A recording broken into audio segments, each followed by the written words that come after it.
प्यारे बच्चों, हिंदी की कक्षा में आपका एक बार फिर से स्वागत है। जैसा कि आपको पता है, आज हम अपना तीसरा पाठ युवक का हट का पठन करेंगे, व्याख्या करेंगे।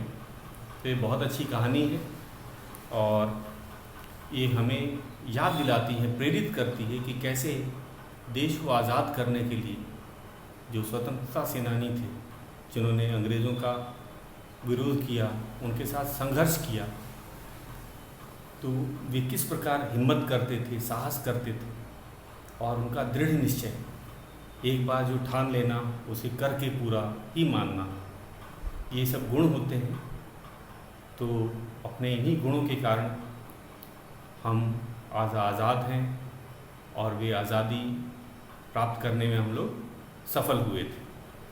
तो इसमें एक स्वतंत्रता सेनानी के बारे में बताया गया है। हम आगे चलेंगे, उसके हट के आगे, उसके जिद के आगे अंग्रेज़ों को झुकना पड़ा। और आज हम ऐसे ही एक देशभक्त के बारे में, ये तीसरा पाठ युवक का हट का अर्थ होता है जिद करना। लेकिन जिद को हम पहली बार जब हम बच्चों के साथ करते हैं तो कभी कभी बच्चे जिद करते हैं अपनी बात मनवाने के लिए, लेकिन इसमें जो जिद था वो अपने स्वार्थ के लिए नहीं था, वह देश के लिए था, अंग्रेज़ों के विरुद्ध संघर्ष करने के लिए वह, हम कहेंगे, हट था। इसलिए इसे हम पॉजिटिव तरह से लेंगे, इसको अच्छाई की तौर से देखेंगे, इस हट का या इस जिद को। तो पाठ पढ़ते हैं, जानते हैं कौन स्वतंत्रता सेनानी थे, इन्होंने देश के लिए क्या किया। तो शुरुआत करते हैं अपना तीसरा पाठ युवक का हट। ये कहानी एक युवक की है, वो किस प्रकार अंग्रेज़ों को या अंग्रेज़ी शासन को अपने सामने झुकाने में कामयाब होता है।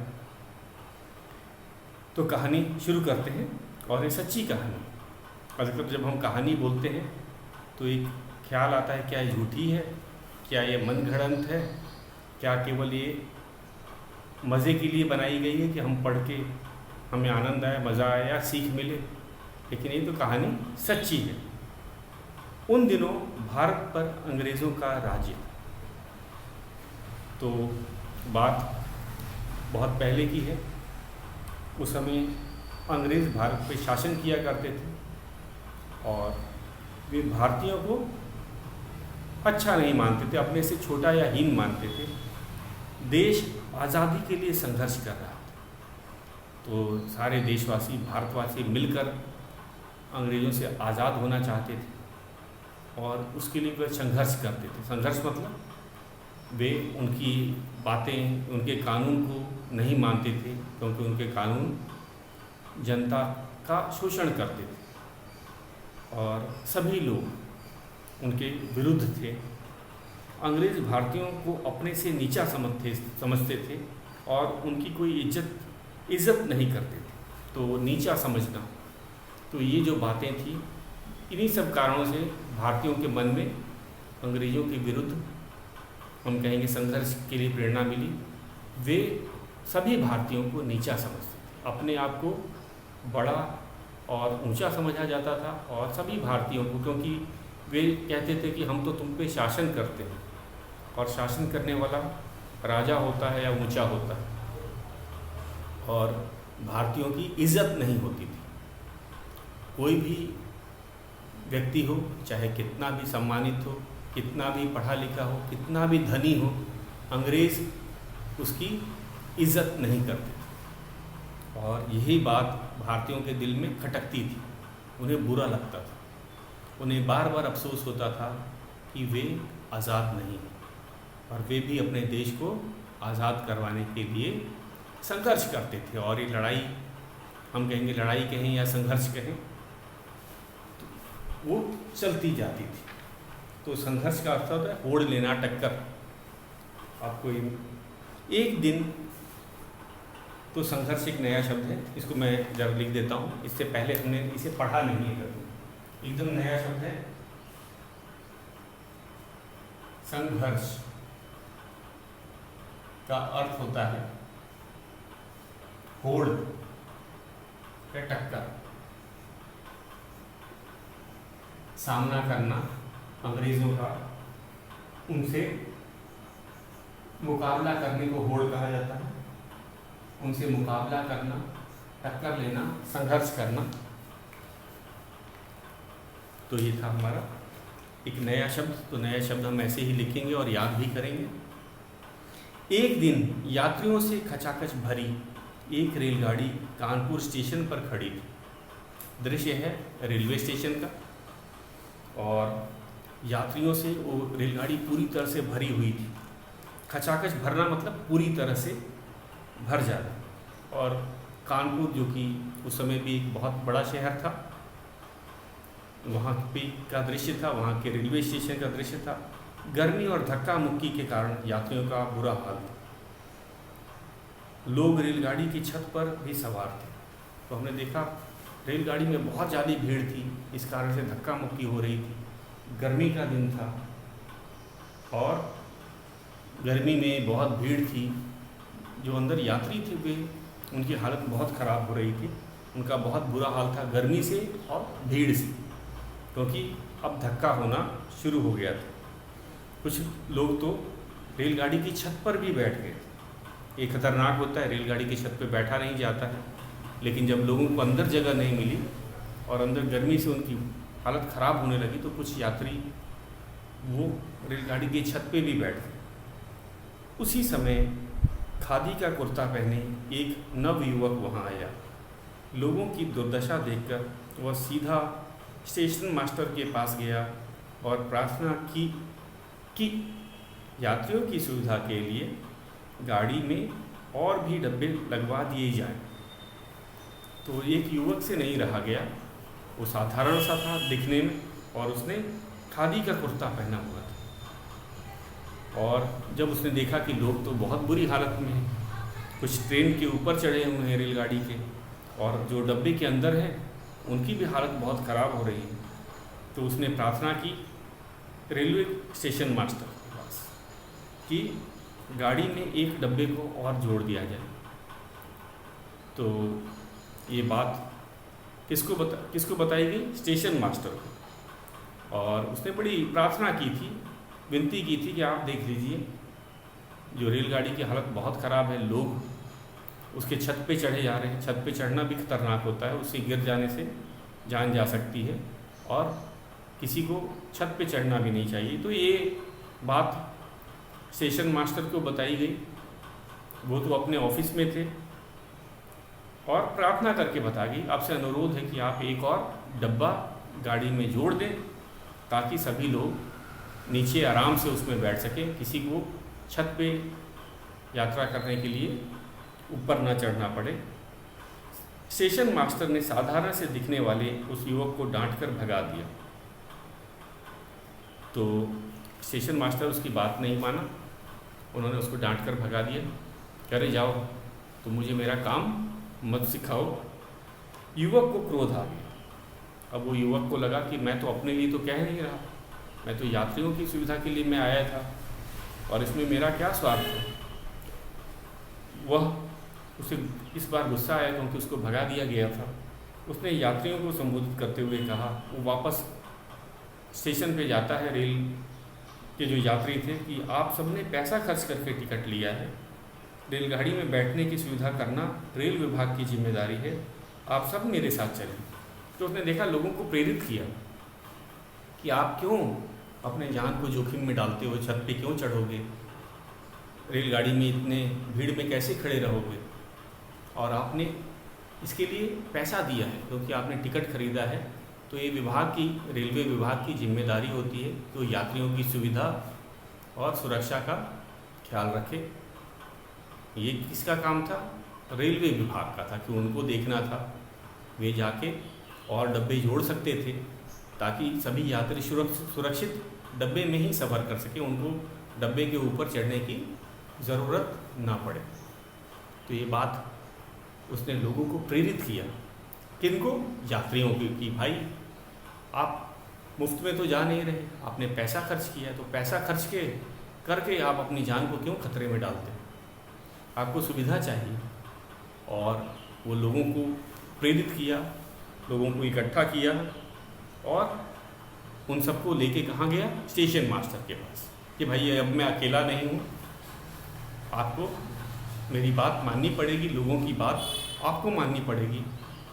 और लोग भी उस युवक से काफ़ी प्रभावित हुए, क्योंकि उसने सच ही कहा था कि ये मुफ्त में तो सफ़र नहीं कर रहे, उन्होंने इसके लिए पैसा दिया है, तो वे सुरक्षित और सुविधा के साथ उनको यात्रा करनी चाहिए। लोग उसके साथ, उस साधारण से दिखने वाले व्यक्ति के साथ मिलकर के स्टेशन मास्टर के तरफ चले।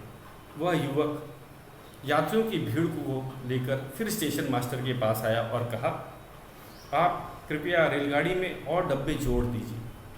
पर स्टेशन मास्टर ने उसकी बात पर कोई ध्यान न देते हुए गाड़ी को चलने का संकेत दे दिया। तो इस बार वह बहुत से यात्री, क्योंकि उसे तो पता था कि अगर बहुत सारे यात्री जाएंगे तो इसका अलग प्रभाव पड़ेगा, क्योंकि यात्री जो थे वे, उन्होंने टिकट लिया था, पैसा दिया था और उन्हें सुरक्षित यात्रा करने का हक था। लेकिन स्टेशन मास्टर उनकी बात नहीं सुन रहा था। उसने फिर भी इतने लोगों के आने के बाद भी, प्रार्थना करने के बाद भी, उन्होंने उस युवक की बात नहीं सुनी, यात्रियों की बात नहीं सुनी और रेलगाड़ी को चलने के लिए संकेत दे दिया। रेलगाड़ी को चलाने का संकेत स्टेशन मास्टर के ही पास होता है। तो उसने रेलगाड़ी को आगे बढ़ने के लिए, चलने के लिए संकेत दे दिया। इंजन ने जैसे ही सीटी बजाई, वह युवक दौड़कर रेल के इंजन के सामने जा खड़ा हुआ और ज़ोर ज़ोर से बोलने लगा, यदि यह गाड़ी बिना डब्बे और जोड़े आगे बढ़ी तो इसे मेरे ऊपर से गुजरना होगा।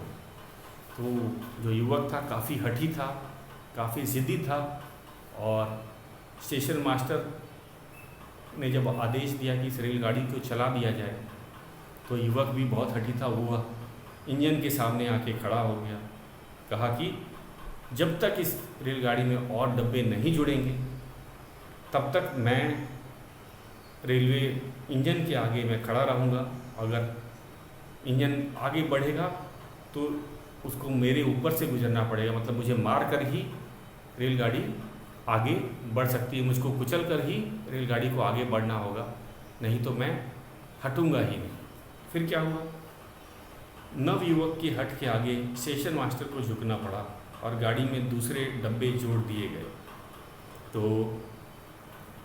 क्योंकि उस युवक का जो जिद था वो सच्चा था, वो अपने स्वार्थ के लिए नहीं कर रहा था, वह लोगों के भले के लिए ही यह सब कर रहा था, क्योंकि लोगों की सुरक्षा और सुविधा दोनों को खतरा था। अगर और डब्बे नहीं चढ़ते और नहीं जोड़े जाते तो यात्रियों को रेल की छत पे बैठना पड़ रहा था, जो कि बहुत खतरनाक होता है। और जो अंदर बैठे थे जिनका गर्मी से बहुत बुरा हाल था, वो शायद बीमार हो जाते। तो ये युवक काफ़ी हठी था और अपनी बात मनवा कर ही स्टेशन मास्टर को क्या आदेश देना पड़ा कि इस गाड़ी में और भी डब्बे जोड़े जाएं और उसके बाद ही रेलगाड़ी आगे चली। तो अपनी जिद और हिम्मत के आगे स्टेशन मास्टर को झुकाने वाला यह नवयुवक था गणेश शंकर विद्यार्थी। तो ये जो साधारण सा दिखने वाला युवक था, उनका नाम था गणेश शंकर विद्यार्थी, और ये काफ़ी हठी थे, काफ़ी जिद्दी थे और हिम्मती थे। इस कारण से वे अपने बात पे सफल हुए, स्टेशन मास्टर और लोगों के भलाई के लिए। हमने देखा इसके अंदर स्वार्थ जो जिद था अपने लिए नहीं था, दूसरों के लिए था, अंग्रेजी शासन के विरुद्ध था, क्योंकि वह हिंदुस्तानियों को नीचा समझते थे। वे नहीं चाहते थे कि हिंदुस्तानियों की सुविधा का ध्यान रखा जाए, उनकी सुरक्षा का ध्यान रखा जाए। वे कम डब्बे में ही रेलगाड़ी चलाने का आदेश दिया करते थे। वे नहीं चाहते थे कि लोग ढंग से बैठ के जाएँ, सुविधापूर्वक जाएँ। उन्हें लोगों की सुरक्षा और सुविधा से कोई लेना देना नहीं होता था। लेकिन यह बात बहुत से लोगों को अखरती थी जो अंग्रेज़ों के साथ संघर्ष कर रहे थे। तो उनमें से थे गणेश शंकर विद्यार्थी। अब हम जानते हैं, अब इनके बारे में पढ़ते हैं कि ये कौन है। तो गरीब परिवार में जन्म होने के कारण गणेश शंकर उच्च शिक्षा प्राप्त नहीं कर सके। तो अब हम गणेश शंकर विद्यार्थी के बारे में जानते हैं। एक गरीब परिवार में इनका जन्म हुआ था और इस कारण से वे उच्च शिक्षा नहीं प्राप्त कर सके। उच्च शिक्षा प्राप्त करने के लिए धन की आवश्यकता होती है। परिवार गरीब होने के कारण ये आगे तक तो उच्च शिक्षा तो नहीं प्राप्त कर रहे थे, परंतु प्रारंभ से ही उनकी रुचि लेखन में थी। बड़े बड़े विद्वान भी उनकी लेखनी का लोहा मानते थे। पढ़ाई की दृष्टि से देखा जाए तो उन्होंने उच्च शिक्षा तो नहीं प्राप्त की थी, लेकिन उनकी रुचि किसमें थी? रुचि का अर्थ क्या मैंने आपको बताया था, हॉबी आपको बताया था एक बार। तो उनकी रुचि किसमें थी? लिखने में। लिखने में मतलब लेखन में। वे क्या लिखते थे? लोगों को अंग्रेज़ों के विरुद्ध एक होने के लिए लिखते थे। वे अंग्रेज़ों के विरुद्ध संघर्ष करने के लिए लिखते थे, लोगों को अपने आज़ाद होने के लिए प्रेरित करते थे। तो लेखन का अर्थ होता है लिखना। तो यहाँ केवल कहानी मनोरंजन के लिए नहीं लिखना, वे आज़ादी के लिए लोगों को प्रेरित करना चाहते थे कि अगर लोग जागरूक होंगे तभी अंग्रेज जाएंगे। अगर लोग ही नहीं जागरूक होते तो अंग्रेज हम पे शासन करते ही रहते। तो बड़े बड़े विद्वान भी उनकी लेखनी का लोहा मानते थे। तो इसमें लेखनी किसे बोलते हैं? कलम को। कलम को क्या बोला जाता है? लेखनी। और लोहा मानना आधिपत्य स्वीकार करना या हार जाना। मतलब भले उन्होंने उच्च शिक्षा नहीं प्राप्त की थी, लेकिन जो लेखन में जो भी लेख लिखते थे, लोगों को प्रेरित करते थे, उसको बड़े बड़े विद्वान भी मानते थे कि गणेश शंकर विद्यार्थी बहुत अच्छा लेख लिखते हैं, लोगों को प्रेरित करते हैं, लोगों को सीख देते हैं, देशवासियों को एकजुट रहने के लिए प्रेरित करते हैं। और उनका लेख काफ़ी जोशीला होता था। तो ये था लोहा मानना, मतलब आधिपत्य स्वीकार कर लेना या हार जाना। बड़े बड़े विद्वान उनके आगे हार जाते थे। तो गणेश शंकर गरीबों के हमदर्द थे और तन मन से उनकी सहायता करते थे। उन्होंने कानपुर में प्रताप नामक अखबार निकाला। इसके द्वारा उन्होंने गरीब किसानों और कानपुर के मिल मजदूरों के लिए अंग्रेज़ी सरकार के विरुद्ध संघर्ष छेड़ दिया। तो जो भी गरीब दुखी दिखता था वे उनकी सहायता करते थे। उन्होंने यात्रियों को भी देखा कि वे तो कुछ बेचारे बोल नहीं रहे, उन्होंने पैसा दे रखा है और उनको न जगह मिल रही है न सुरक्षा मिल रही है। जगह क्यों नहीं मिल रही थी? क्योंकि इतनी भीड़ थी। सुरक्षा क्यों नहीं मिल रही थी? वो छत पे चढ़े हुए थे। तो वे गरीबों के हमदर्द थे, मतलब उनके दर्द को समझने वाला। हमदर्द का आता है उनके दर्द को समझने वाला, और इस कारण से वे उनकी मदद करते थे। तो वहाँ पे भी स्टेशन मास्टर के आगे या इंजन के आगे क्यों खड़े हो गए थे, रेलगाड़ी के आगे, कि स्टेशन मास्टर उनकी बात मान जाए और लोगों को सुविधा हो, खासकर जो यात्री थे। तो कानपुर में उन्होंने प्रताप नाम का एक अखबार निकाला था।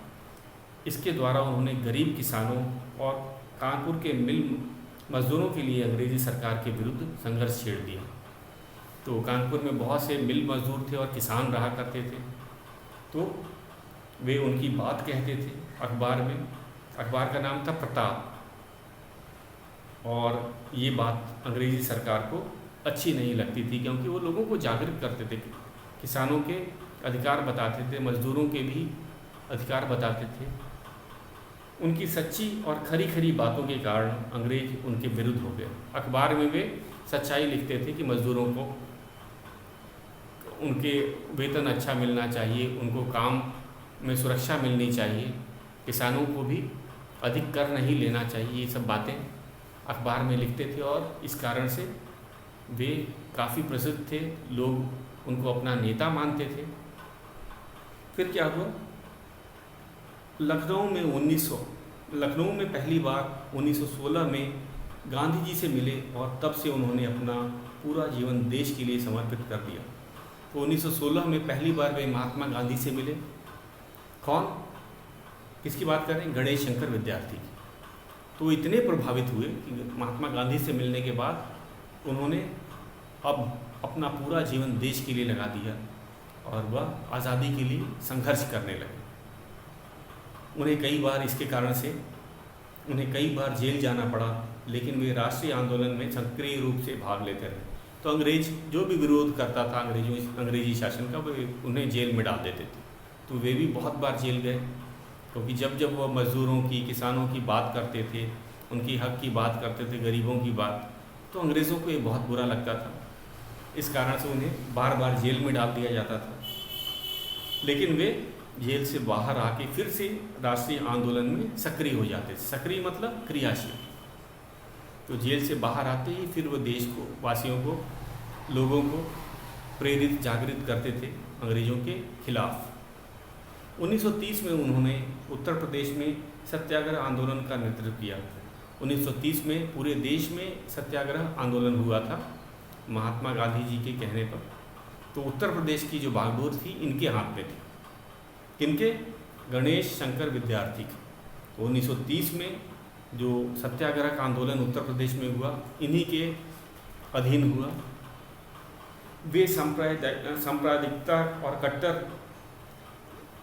कट्टर विरोधी थे। सांप्रदायिकता मतलब संप्रदाय, अलग अलग धर्मों के लोगों को आपस में लड़ाना का। कट्टर मतलब घोर विरोधी। कट्टर मतलब घोर विरोधी थे। वे हमेशा सांप्रदायिकता के खिलाफ लड़ते रहे। उस समय हिंदू मुसलमान के जो लोग दंगे करवाया करते थे, अंग्रेज़ खासकर, वे नहीं चाहते थे कि हिंदुस्तानी एक साथ मिलजुल के रहे। तो वे उसके विरोधी थे। सांप्रदायिकता, आपस में दो संप्रदाय के लोगों को लड़वाना। तो इसी तरह एक बार 1931 में कानपुर में भड़के सांप्रदायिक दंगों को शांत कराते समय ही उनकी मृत्यु हो गई थी। 1931 में कानपुर में सांप्रदायिक दंगे हुए थे, मतलब हिंदू और मुस्लिम के दंगे हुए थे। उसमें इन्होंने दोनों संप्रदाय के लोगों को शांत कराने के लिए वे समझाने गए थे और उसी में उनकी मृत्यु भी हो गई थी। उनकी मृत्यु पर गांधी जी ने कहा था, काश मुझे भी ऐसी मौत नसीब होती, ऐसे देशभक्त पर सारे देश को गर्व है। तो महात्मा गांधी ने जब सुना कि उनका दंगा शांत करवाते समय उनकी मृत्यु हो गई थी, तो महात्मा गांधी ने भी कहा था, काश मुझे भी ऐसी मौत नसीब होती, ऐसे देशभक्त पर सारे देश को गर्व है। तो ये थी कहानी गणेश शंकर विद्यार्थी। तो वो कैसे हठ उन्होंने बचपन से किया, अपने लिए नहीं लोगों के लिए किया, और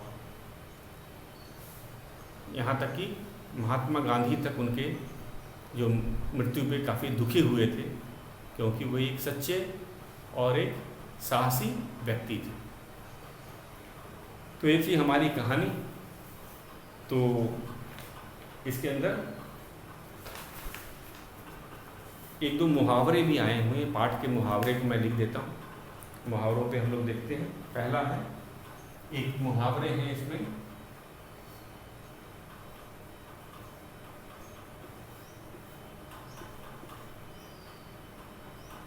लोहा मानना।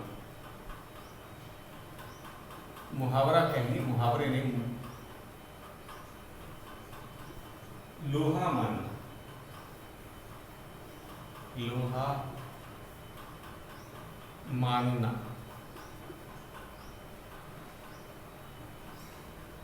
इसका अर्थ होता है आधिपत्य, किसी का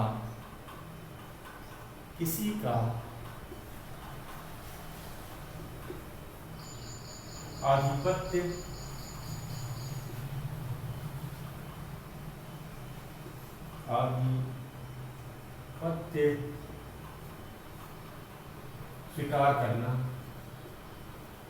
स्वीकार करना या हार जाना।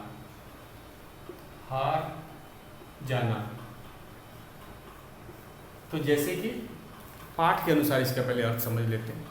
पाठ में भी कहा गया कि उनकी लेखनी और उनकी कलम का लोग लोहा मानते थे।